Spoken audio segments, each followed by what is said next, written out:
Very few billboards are as revered as this next one, but because this town is built upon the idea that we can make anything famous, why not make 9 letters the symbol for the glory of the movie industry? The movie industry? The movie industry. We're cows.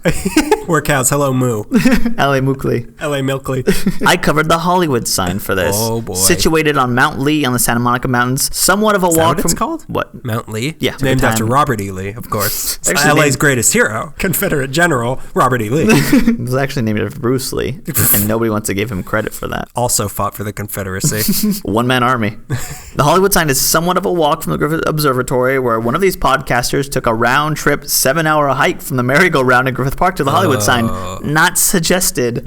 Hollywood was officially registered in 1887 by Harvey Wilcox. It was 160 acres that he envisioned to be the perfect site for a Christian community, which would be highly moral and vice-free.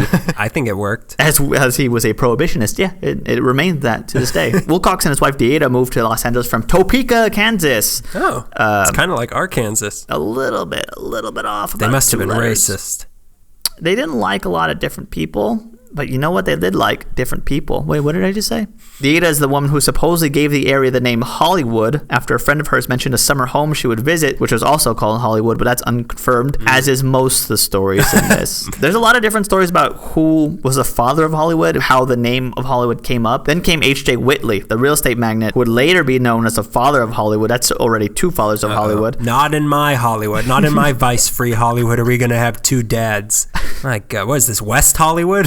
I think you're taking the offensive thing a little too far. No, I don't think I'm taking it far enough. I'm going to say all the slurs right now. Has Trump won yet? I keep voting online. I keep voting for Gilbert Gottfried. Celebrity Apprentice. I hope he made it to the end. The winner of the Celebrity Apprentice becomes his running mate. Whitley wanted to turn the 160 acres of potential Christian soil into a wealthy and popular residential area. Whitley was responsible for bringing electric, telephone, and gas lines to the area. Come 1910, the residents of this new suburb voted to consolidate with LA to get into the larger water supply since it was not in abundance at the time. They had not raped the Owens Valley yet. Hollywood hasn't changed a bit since he envisioned it. No, there's no water, no vices. Nope. Well, you can't have vice without water. It's the source of all vice. And lice. Water, the essence of lice. Oh, the Giggle Fest is back. Oh, did you miss it? I know some of you have. Shut up. Stop listening.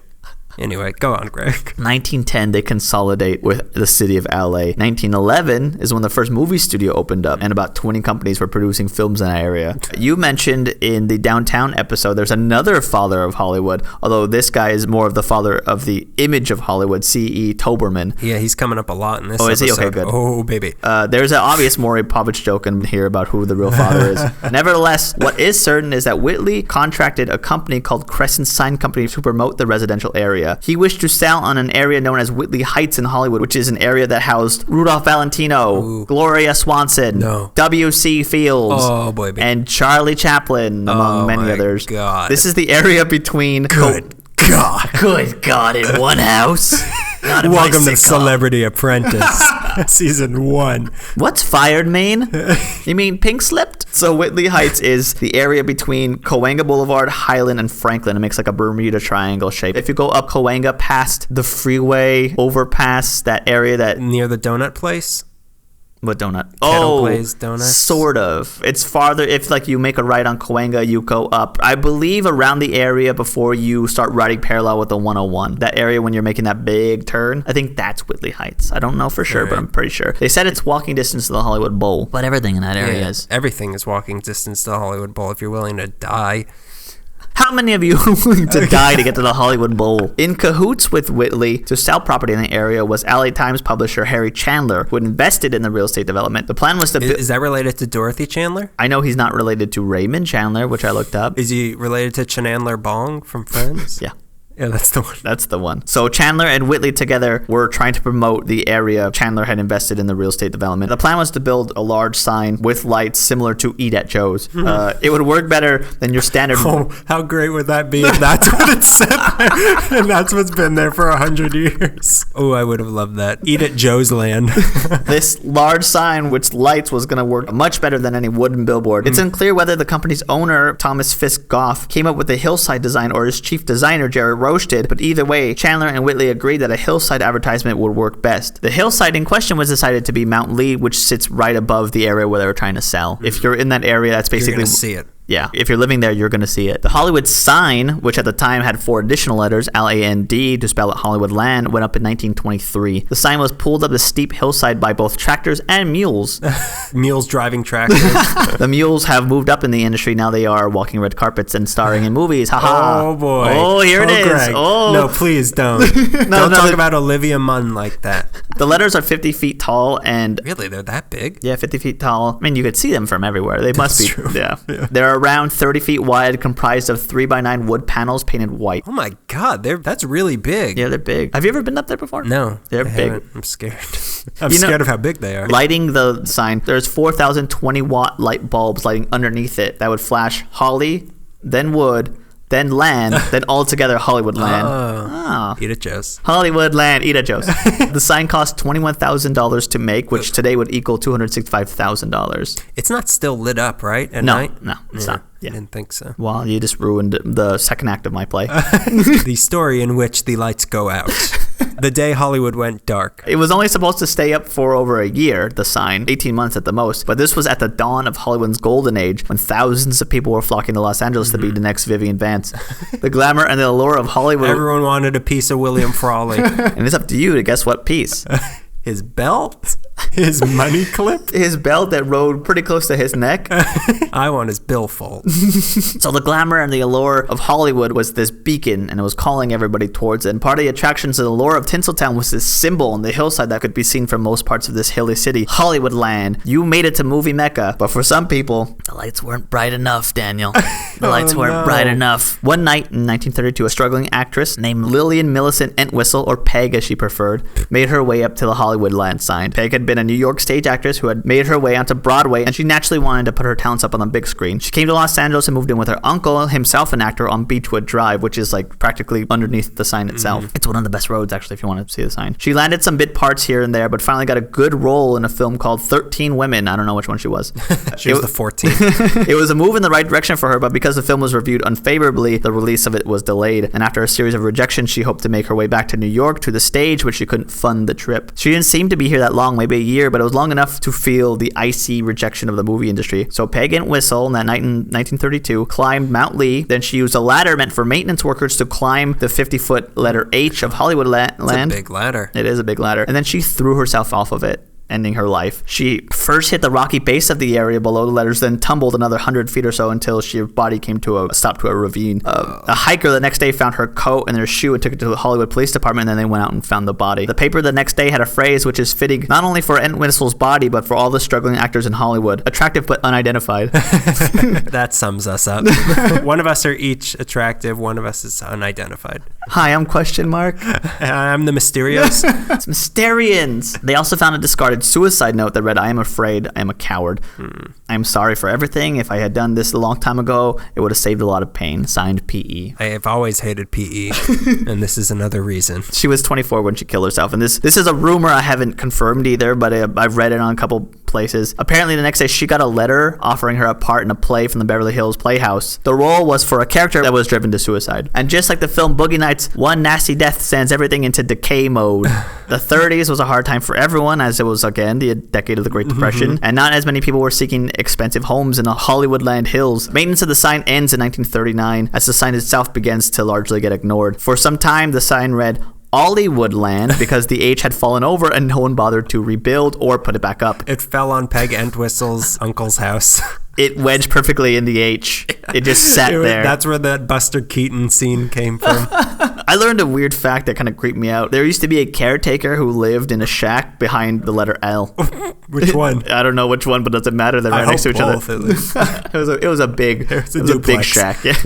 His name was Albert Koth. I don't know. I read it has nothing to do with the rest of it. It's just creepy. That is weird. It wouldn't be a bad job though. No, I don't think so. Isn't that also where Truman comes out in the Truman Show and he's like on the Hollywood sign? It wasn't like his... Isn't that what happens at the end of the movie? He leaves his fake world and he's like standing on top of the Hollywood sign? I don't think so. you sure? Let's watch The Truman Show right now. Let's recreate the Truman Show right now. Okay, so now it's the mid-40s. It's post-war. The country is thriving. Hollywood community is at its aesthetic peak. But that damn sign is rotting. And the developers who own the sign and the 450 acres it sits on, they want it gone. But instead of doing the work themselves, they turn it over to the city of Los Angeles. The city's Recreation and Parks Commission wanted to get rid of it, but the Hollywood Chamber of Commerce stepped in and saved it. As part of their renovations, they removed LAND, so now it really simply read Hollywood. Why? Because the area wasn't called Hollywood Land. It was never. Why they? I think it was just Fun? 20s whimsy? Yeah, exactly. 20s whimsy. His name's not Disneyland. Welcome to Disney. I'm Walt Disneyland. They would also, around this time, remove the lights from under the sign because they didn't want to pay that bill either. The Chamber of Commerce gave the sign a beautiful makeover, reinforcing the structure and repainting the letters. From this point on, it's mostly just maintenance. For the next 30 years, just keep making sure that sign doesn't look like crap. The next major repair needed comes in September of 1973 and would be sponsored by Sunset Boulevard star Gloria Swanson, who used to live under there. The night of the renovations Everyone live under the sign? not directly under the sign, but What letter was she behind? she lived in the shack behind the O. Everyone could see it. The night of the renovations were to premiere to the public. They had these huge searchlights, and the lights they paid that night were beaming onto the letters, and flipping the switch on all of that was Swanson, and she flipped the switch, but the fog bank was too dense for anyone to see, so they had to do it another night. 1973 is the same year that the Hollywood sign, now 50 years old, is declared a historical landmark by the Los Angeles Cultural Heritage Board. So it's 3 years later, 1976. And boy, is it 1976 Los Angeles. Recently, 1976, the marijuana law in the state changed. Under the new law, possession of less than 1 ounce of marijuana is no longer a felony, but a misdemeanor, resulting in a maximum fine of $100 and a court appearance. To celebrate this, a prankster from CISA named Danny Finegood and his pals climbed up to the Hollywood sign and using about $50, and him and his pals, they had about $50 worth of black and white fabric. They changed it. They changed it to Hollyweed. No, they didn't. Yes, they did. They did it. There are pictures. Hollyweed. That seems like something that could happen now. Yeah. That's sad. It's just as funny now as it was then. Even his name, Finegood. He's like a Cheech and Chong character. Finegood, great.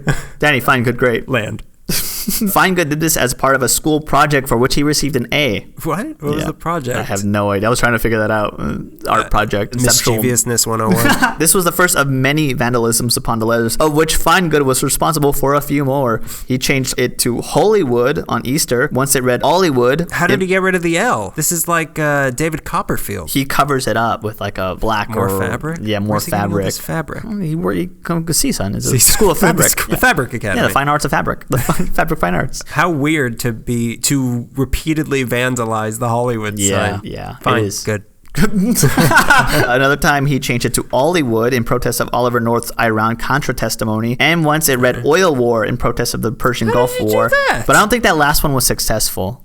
I think he tried, and then by that time it was probably when they were beefing up security. So like, fine, good, great, get out of here. You again. So it's 1978, just 5 years after Swanson's restoration. Termites had begun to feast on the wood, and I'm talking about the last 4 letters of the sign. Although yes, those two. And especially those. Especially. One of the 3 O's deteriorated and fell down and slid down Matt Lee. Later that same year, arsonists all the way to Long Beach. We gotta ride that O, which in the porn industry means something else. Save it for West Hollywood. Later that same year, arsonists, which are the termites of humans, set the bottom of one of the 2 owls ablaze. I hope that guy didn't live there anymore. The plan was then set to completely rebuild the sign, all of it, chucking the original Hollywood sign and birthing a new one. The cost of this, the cost of this of the rebirthing, if you will, was going to be $250,000, which was 10 times the cost of the original. That's a lot of money. And being the 70s, of course, Hugh Hefner of Playboy magazine stepped up to help raise the funds to save the sign. He managed to get a collection of community members and celebrities to help finance the repairs. Each sponsor would get a letter, and the letter would cost each person $27,500 apiece, which is the worst game of Wheel of Fortune ever. Here comes the breakdown of sponsors. Oh boy. Covering the H would be the publisher of the Hollywood Independent newspaper, Terrence Donnelly. Covering the first O, it was paid for by Italian movie producer Giovanni Massa. The first L was covered by Les Cali, founder of the Cali Automotive Blue Book, you know the Blue Books? Yeah. The other L was sponsored by Gene Autry, actor and singer. Oh, Gene Autry, he's coming up soon. Oh, is he? Okay, cool. Yeah. Tie him together. Ride him, cowboy. Tie him all together. Y would be paid for by Hugh Hefner himself. W was paid for by singer Andy Williams. Andy Williams. The second O was sponsored by Warner Brothers Records. The third O was paid for by rock singer Alice Cooper, but dedicated to comedian Groucho Marx. What? Yeah. None of that makes sense. Yeah, that sentence altogether is a strange thing. I'll repeat it. The third O was paid for by rock singer Alice Cooper, who dedicated it to Groucho Marx. He covered it in mascara, and it also had a mustache and a cigar coming out of it. And the letter D was brought to you by Dennis Ledecky, a businessman who donated in the name of Matthew Williams. I don't know who either of those people are, but good for them. Thank you for your donation. We appreciate it as a city. So between August to November, 3 months, LA was without a Hollywood sign, and we didn't know where we were or how to get anywhere. We were lost. I wasn't born, but I imagine it was difficult. Burbank? Where's the North Star? A major part of the renovations was using steel footings for the letters instead of what was holding up the sign before, telephone poles. 194 pounds of concrete are used to hold the sign in place. The letters are now made of corrugated baked enamel, and they receive a fresh coat of paint periodically. From what I read, the last time was in 2012, but I don't know how old that article was. They're officially repainted every once in a while. Whenever we feel like it. Fine, good. Whatever, fine. Good. So it's November 1976, the 75th anniversary of the original sign going up. The brand new sign was unveiled for the public. It was televised for all those around the world to see. The new sign is 4 stories high, 450 feet long, and weighing 480,000 pounds. I could bench it. I don't even need a spotter. Since then, it's mostly been about protecting the sign. In 1992, a nonprofit organization started to physically maintain and secure the sign. They call themselves the Hollywood Sign Trust. Together with the city, they are entrusted to look after the well-being of the sign. In 1999 and again in 2009, Panasonic Security installed not only cameras but motion detection security so no one is getting close to it. Although some people have. I see pictures. I have no idea how they do it. Well, there's also a live cam that you can watch. Yeah. But they must not be watching it. No. Yeah, the cam is 24 hours a day watching the sign. Not only security is watching out for people, but the reported ghost of Peg Entwistle, which is a thing I read, that she haunts the sign. In 2010, the greatest defender of the sign, Hugh Hefner, once again led the charge as in let's charge my rich friends, to purchase the 130 acres behind the Hollywood sign and gift it to the city. The area around the sign was always problematic. At some point, the area west of the sign was owned by Howard Hughes, who planned on building a home there with Ginger Rogers, but they broke up, so no home. It was untouched until 2002 when the Hughes estate sold it to a real estate firm that wanted to put luxury homes there behind the sign or beside the sign, I don't know. So the Hollywood Sign Trust put together the Save the Peak campaign. You may remember that those were the words that were briefly covered in the Hollywood letters. It looked like a kidnap thing. You remember that? No. It said Save the Peak instead of Hollywood. It was like, I feel like it was 2 weeks, but it could have been longer. I don't remember that at all. Well, I don't know if you've ever lived in the city then. Several movie studios, actors, and foundations such as the Tiffany & Co. Foundation and community leaders. Tiffany & Co. Tiffany. Can you imagine all the, I don't know what they sell. Purses, rings, I don't know. Good. Community leaders like Eileen Getty, who's the granddaughter of J. Paul Getty here. The granddaughter? Granddaughter. She's the granddaughter. She's the father. The granddaughter of J. Paul Getty. She contributed heavily. Hugh Hefner personally donated $900,000 to the Save the Peak campaign. Where does he get this? I guess I know where he gets the money, but why does he care so much about this sign? That's something. Does it get him off? Is that what this is about? Is this some sort of a weird sex thing? Because if it is, I want in. I just needed it explained to me like a child. I'll be in West Hollywood. So he donated $900,000 of the total, which had to be $12.5 million, which was required to save the area to buy off from the developers. This price is going up and up. But they were able to accomplish that price, and now that whole area is protected parkland. The sign is not safe, though, from fictional disasters. In 1974's earthquake, the sign's letters fall off and slide down Mount Lee one by one. No. In 1978's Superman, the letters bend during a quake. In the movie 1941, which was done in 1979, I think John Belushi shoots them up with his airplane. Of course he does. He shot something else up later. Come on, he probably snorted it. And in The Rocketeer, a Nazi with a rocket pack crashes into it. Of course. Also, I think The Day After Tomorrow kills everything in LA. A tornado rips it apart, which could have happened. A tornado. We live in Tornado Alley. So if you're curious, the easiest place to see the sign is on Canyon Lake Drive, particularly 3000 Canyon Lake Drive in Hollywood. The easiest way to get there is to take the 101, exit Barham Boulevard, drive a couple blocks, then turn right onto Lake Hollywood Drive. It gets a little confusing there. There's a lot of small roads, but just keep driving up. The owners might yell at you for being in their driveway. Don't worry, just drive straight through the garage. What you're looking for is the Reservoir Tahoe Drive. There's a dog park there. It's a really nice park, and you're like almost directly under the sign. You're as close to being on flat land to the sign as you can be. If you want to hike there, you want to look for the Mount Hollywood Trail. You can get good views of it from, I mean, not the best, but from the Griffith Observatory. Yeah, you can park there and you can take that really. That's with one H. That's the Mount Hollywood Trail. It starts there at the parking lot, and then you could just walk there. You get pretty close to it, but not close enough. Yeah. To get behind letters, you want to try to find Sunset Ranch Hollywood, which is like a horse stable. I've done that. I've ridden those horses. Have you really? Good golly. Yeah, I have. I did a horse trail a long time ago, and I remember it was like right next to the sign. I guess I have seen it. Idiot. And yeah, we rode a horse like all the way up the mountain, and we ended up at a Mexican restaurant on the other side, and we ate there, and then I rode my horse back. It was wonderful. Are you sure this isn't a dream? Oh yeah, it was. This is a searcher. Sorry. Yeah. Every night I dream I'm in the Searchers. I just want to find that girl. When you're at Sunset Ranch Hollywood and you're having the Daniel experience as they try to sell the tourist now, look for signs that read the Holly Ridge Trail. It starts on Beechwood Drive, which is off of Franklin as well, and we'll put links on the Tumblr for trails and stuff. So that's the Hollywood sign.